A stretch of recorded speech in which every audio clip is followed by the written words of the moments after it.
Passage parfumé. Des parfums de niche haut de gamme, des marques captivantes et des joyaux cachés.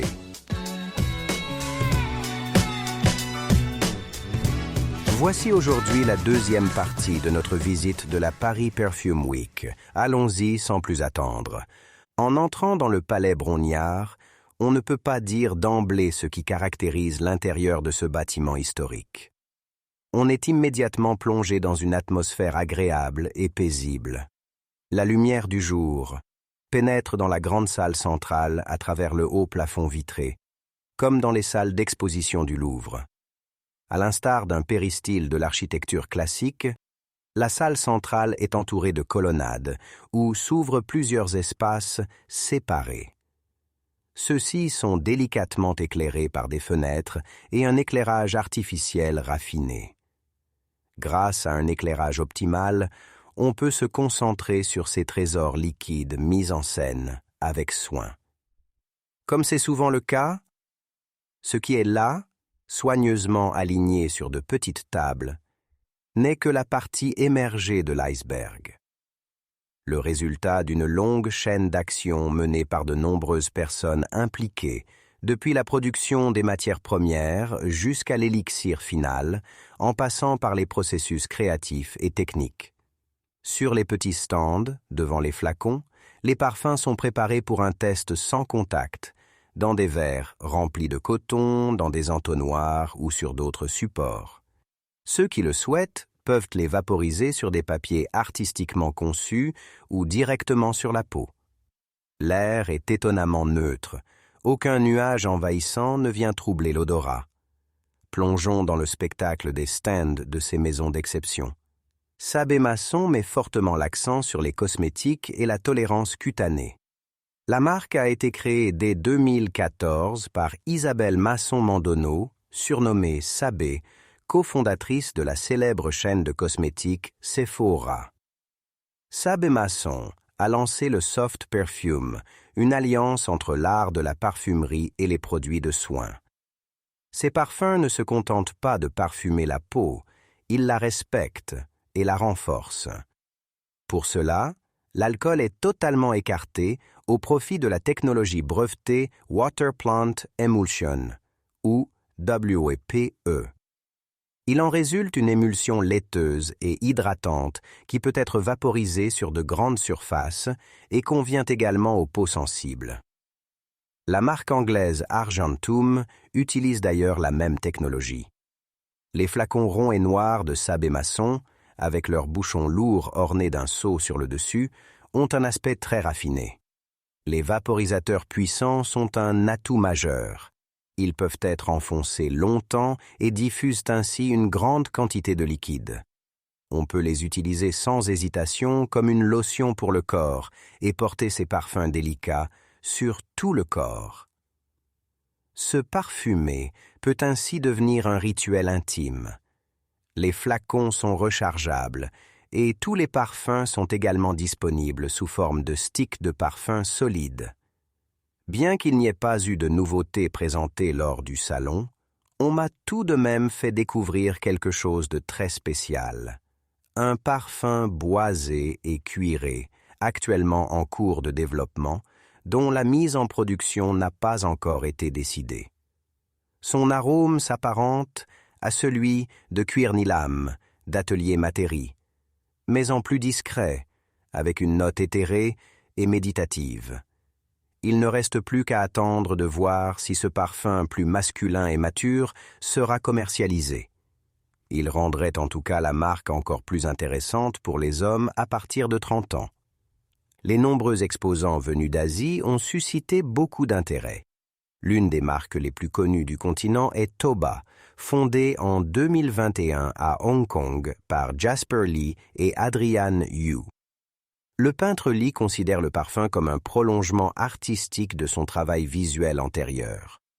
Adrian Yu apporte au partenariat son expertise dans le commerce de détail de luxe et se concentre sur la distribution, le marketing et la stratégie. Cette association a rapidement permis de percer sans pour autant recourir à des flacons ou à des présentations à l'allure luxueuse. Les flacons sont minimalistes à l'asiatique et ne se cantonnent donc pas à un style ou à une époque particulière. Ces parallélépipèdes transparents aux angles et arêtes arrondis s'intègrent parfaitement à une étagère épurée chez soi. La police sans empattement en majuscules affiche une esthétique graphique moderne qui se démarque des ornements artistiques et vise à mettre l'accent sur l'essentiel. Au fil des différentes créations, les parfums se révèlent nuancés, expérimentaux, mais néanmoins faciles à porter, sans pour autant être provocants. Cela tient sans doute à leurs origines asiatiques, où les parfums sont nettement plus discrets qu'en Europe ou même dans le monde arabe.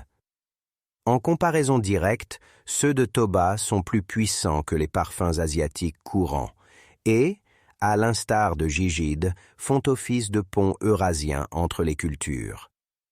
Les parfums sont souvent consacrés à un thème comme « Higher Self », un fougère fumé, légèrement citronné, floral, avec une base chocolat patchouli, ou force, épicé aromatique avec du cyprès, du bois de santal, de l'encens et une base cuir patchouli.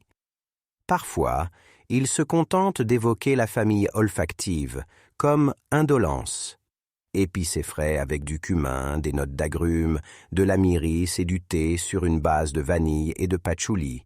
Ou Rose on the Shore, maritime floral avec de la rose, du géranium, de la mousse de chêne et du poivre sur une base de vétiver et de patchouli. Lors de la Paris Perfume Week, un nouveau parfum a été annoncé en exclusivité, rompant avec la tradition des flacons transparents. Asura se présente dans un flacon noir chatoyant, mais reste fidèle à l'identité de la marque, tant par sa forme que par son étiquette.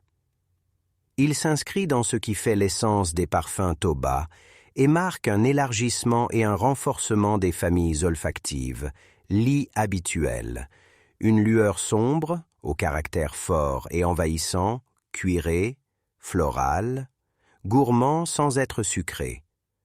Parfait pour une soirée animée dans la vie nocturne de Hong Kong. Peut-être le prélude à une nouvelle ligne de parfums charismatiques dans des flacons sombres. Plusieurs maisons de parfums, venues principalement de Chine et peu connues en Europe, se sont rendues à Paris. Zhu Fu est l'une de ces petites marques de niche qui misent sur l'alliance de l'esthétique traditionnelle chinoise et d'un design moderne et durable. Le nom, écrit Zhu Fu, est un jeu de mots, comme l'a expliqué le fondateur Bober Wang. Les caractères signifient littéralement « bambou flottant », mais en chinois, leur prononciation est identique à celle du mot signifiant « bénédiction » ou « félicitation ». Le design des flacons s'inspire d'un tronc de bambou qui symbolise la longévité et la force de caractère dans la culture chinoise. Le lettrage est constitué de petits caractères chinois imprimés directement sur le verre. L'identité visuelle est un hommage à la grand-mère de Wang, une artisane spécialisée dans le tressage du bambou. La marque a remporté le German Design Award en 2025 pour son concept innovant de design et d'emballage. Parallèlement, la marque accorde une grande importance aux normes éthiques. L'emballage est réalisé à partir de papier certifié F, S, C et ne contient pas de plastique tel que la mousse E, V, A dans le rembourrage. Les parties métalliques des flacons sont fabriquées à partir de matériaux recyclés. Les informations figurant sur les cartons sont également imprimées en braille. Les 4 parfums de la gamme principale s'inspirent d'ambiances concrètes liées à des lieux spécifiques. Master, par exemple, s'inspire d'une pharmacie traditionnelle chinoise avec des notes d'herbe, de baie et de mousse. Ce parfum évoque la guérison, a un effet vivifiant et euphorisant. Le magnifique Donglin Temple est un parfum méditatif, créé en collaboration avec le véritable temple Donglin de Shanghai. Il contient des notes de cyprès, de sapin, de camphre et d'encens et diffuse une atmosphère détendue et propice à la concentration dans laquelle on peut se reposer et puiser de l'énergie. Une autre découverte est To Summer, qui vise également à fusionner les cultures olfactives orientales et occidentales. Les parfums associent des éléments et des ingrédients traditionnels chinois à l'art moderne de la parfumerie occidentale. Fondée en 2021, la marque collabore avec des parfumeurs occidentaux tels que Véronique Nyberg, Frank Volkel, Bruno Jovanovic ou Jérôme Épinette. En Chine, elle jouit déjà d'une grande popularité, notamment grâce à ses parfums d'ambiance. Les petits flacons aux bouchons au design varié attirent le regard. Les parfums sont légers, aériens et s'articulent autour d'une famille olfactive ou d'une note spécifique. Ceux qui aiment les déclarations fortes ne trouveront pas leur compte ici. Il s'agit ici de retenue et de sensualité que la marque exprime également à travers son identité visuelle épurée. Le goût de peau prend une autre direction. Les deux marques se sont donné des noms distincts spécialement pour le marché occidental et apposent sur leurs flacons et emballages des inscriptions en chinois et en latin. Alors que To Summer est déjà en passe de devenir un classique moderne en Asie, le goût de peau, également depuis 2021, reste encore un secret d'initié. La fondatrice, Mylène Xiao Han, est issue du monde de l'art et possède une formation en conservation du patrimoine culturel. Elle se consacre également à la peinture traditionnelle tibétaine de Tangkas. Chaque détail de l'identité visuelle de la marque est mis en scène avec art, avec une touche mythique. Les flacons sont originaux et décorés chacun d'une manière légèrement différente, avec des bouchons en bois naturel, en pierre brute, en métal orné de motifs gravés ou en céramique, pour la plupart des pièces uniques. Les parfums s'inspirent des paysages, des légendes et des cultures de la Chine. Ils visent à créer un lien avec les racines archaïques et spirituelles. Ce sont des compositions artistiques qui captivent et véhiculent une vibration qui leur est propre. Papermaking, par exemple, se consacre à l'art de la fabrication traditionnelle du papier dans la région de Tengchong. Pour cela, des notes telles que le mûrier et l'encre de Chine sont utilisées afin de recréer l'atmosphère d'une ancienne bibliothèque au cœur d'une forêt tropicale. La philosophie de Sentimento est très similaire. La marque ne considère pas ses parfums comme de simples essences végétales, mais comme des distillations de l'art de vivre chinois. Tant dans les parfums que dans les flacons, il s'agit d'éliminer le superflu pour révéler la force tranquille des matériaux et des matières premières. Les flacons sombres classiques sont souvent fabriqués à la main en bois de santal.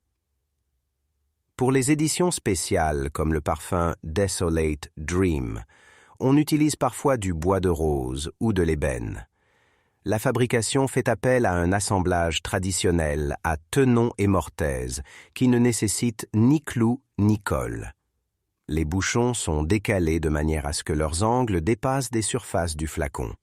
Ils sont en outre ornés de gravures sur bois ou de ferrures métalliques. Les coffrets présentent des gaufrages, des cachets de cire et des impressions lithographiques qui traduisent visuellement leur caractère spirituel et historique. Ceux qui recherchent l'exclusivité sous la forme d'une production artisanale proche de la nature trouveront ici leur bonheur. Les créations d'un collectif appelé Seekers se distinguent par l'utilisation de matières premières rares et semblent faites pour des cérémonies rituelles d'encens. 3 nouveaux parfums de la gamme ont été présentés au salon. The Feast, une composition opulente qui interprète les festivités le long de la route commerciale. The Making, un parfum destiné à exprimer le processus de création artisanale. Et The Tear, une interprétation spirituelle marquée par l'encens, du sentiment sentimental. Ceux-ci étaient également disponibles à l'achat sur place. En dehors de cela, elles sont pour l'instant difficilement disponibles en Europe. C'est pourquoi la marque recherchait un soutien à la distribution lors du salon. Encore un conseil. La boutique en ligne Baroma Asia, propose plusieurs marques de parfums asiatiques raffinés tels que Shu Fu, le Goutte de Peau ou Fukudu, et est l'une des rares à expédier ses produits presque partout dans le monde. Pour 50 €, on peut se composer un coffret découverte personnalisé avec 5 parfums de son choix. En conclusion, on peut dire que cette année, l'accent a clairement été mis sur la cohérence de la gamme et la transmission de la philosophie propre à chaque marque. Moins de nouveautés, plus de communication sur l'offre. Un tel tête-à-tête intimiste au sein du secteur est idéal pour faire personnellement connaissance avec les petites marques et les esprits créatifs qui les animent. Cette édition de la Paris Perfume Week a mis en avant encore plus de créateurs conscients de leurs responsabilités, de leur histoire et de leur potentiel créatif. Les marques représentées cherchent moins à suivre les tendances actuelles qu'à dévoiler leur univers unique à un cercle restreint. Il en résulte des œuvres d'art olfactives rares, mises en avant dans une ambiance élégante et que l'on a pu savourer longuement. Ici, le parfum n'est pas considéré avant tout comme un produit, mais comme une mission culturelle, sensorielle et carrément éthique. Vous trouverez tous les liens vers cet épisode dans les notes de l'émission. Merci de votre écoute. Peut-être nous reverrons-nous l'année prochaine à Paris pour la 4e édition de la Paris Perfume Week. D'ici là, ou jusqu'au prochain passage.